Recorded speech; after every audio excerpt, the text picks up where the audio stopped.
So ever since the first trailer for Spider-Man Brand New Day dropped, Marvel fans have been convinced that Daredevil is secretly in the movie. And it's definitely not a far-fetched theory. I'd actually prefer to see that. I hope that's the case. But I don't know if it's because I woke up on the wrong side of bed this morning, but I don't think he's going to be in the movie.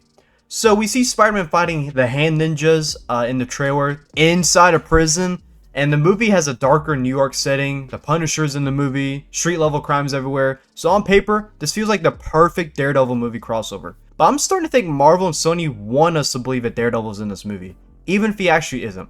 And the biggest reason comes down to one thing: Daredevil Born Again Season 3.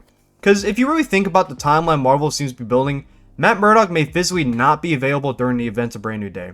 At the end of the newest Born Again season, Matt goes to prison after he revealed to the public that he's the vigilante Daredevil.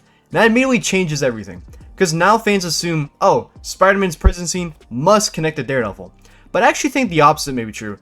I think Marvel could be setting up a situation where Matt is still incarcerated during the entirety of Brand New Day.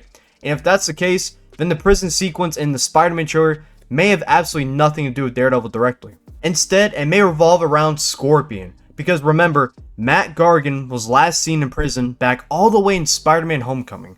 And now Scorpion is officially confirmed for Brand New Day, so I think we'll see him break out of prison in this movie. Potentially by the hand. In my opinion, I just don't think they're going to break Matt out of jail before Season 3. I think he's going to be bailed out of jail in Season 3. I think it's ultimately going to be the Defenders that break him out of jail. That's just probably not going to happen in this movie. There's just not enough room for that. So I just don't see the writers of Born Again having to communicate with other writers that are working on Spider-Man. I don't think Marvel does that a lot now. They really did that back in the day, but I don't think they're as interconnected as they once were. But I just have this feeling that the Hand is actually trying to recruit Scorpion because he's a guy that already has built up rage. You could probably easily manipulate him because of that rage. And if the Hand need enhanced criminals for some larger plan involving New York's criminal underworld, Scorpion would be an incredibly useful weapon. So what if the Hand prison scene isn't Spider-Man teams up with Daredevil? What if it's Spider-Man tries to stop the Hand from extracting Scorpion? But the big counter argument to that is, the Hand are strictly Daredevil villains. And that's pretty much true. Historically, nobody's more connected to the Hand than Matt Murdock. But here's the thing people forget. Marvel may intentionally be avoiding Daredevil specifically because fans expect him. And after Spider-Man No Way Home, both Marvel and Sony learned something very important. Hidden characters create insane online engagement. I mean, just remember the infamous trailer shot where Lizard randomly gets punched by nothing. Fans immediately realized Tobey Maguire and Andrew Garfield had been digitally removed from the footage. That single moment exploded online, and it became free marketing for the movie. So Sony saw that firsthand, how powerful speculation can become. So honestly, I would not be surprised at all if Brand New Day is intentionally recreating that exact marketing strategy. Because look at the Spider-Man rooftop hand ninjas scene from the trailer. The framing looks weird, the ninjas appear to be positioned around empty space, and fans immediately start saying, Daredevil must be edited out. But what if that's exactly what Sony wants people to think? Because from a marketing perspective, it's genius. So even if Daredevil never appears, the audiences will still debate the trailer, make theories, keep watching the trailer to make them more money, you know? So it's working. It's great marketing strategy.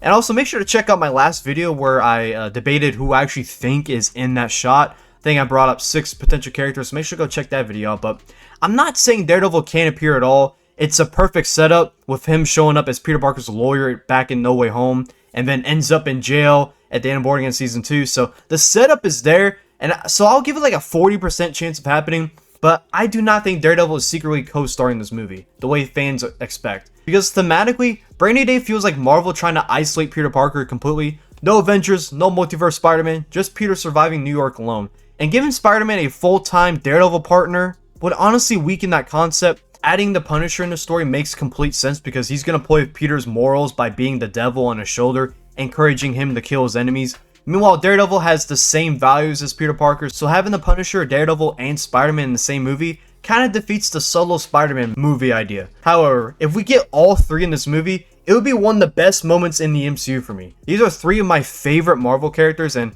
I grew up watching the animated Marvel shows, so seeing characters like these interact when I was like 8 years old, and then finally seeing it on the big screen would make the inner child in me truly happy. However, we're dealing with Sony who literally lie in their trailers. The best example is when Tobey Maguire's Spider-Man was graffitied on the street in the Morbius trailer and ended up not making the final cut of the movie. So I just don't trust Sony trailers, and I honestly don't want to get my hopes up in case Daredevil isn't in this movie. So ultimately, I don't think Daredevil's going to end up in this movie, even though I really want him to. I just need a Spider-Man, Punisher, and a Daredevil team up. I would absolutely love that. I think it's gonna be a misdirect. I think it's gonna be a bait and switch. The Hand's gonna break out Scorpion because we last saw him in prison. It just makes sense.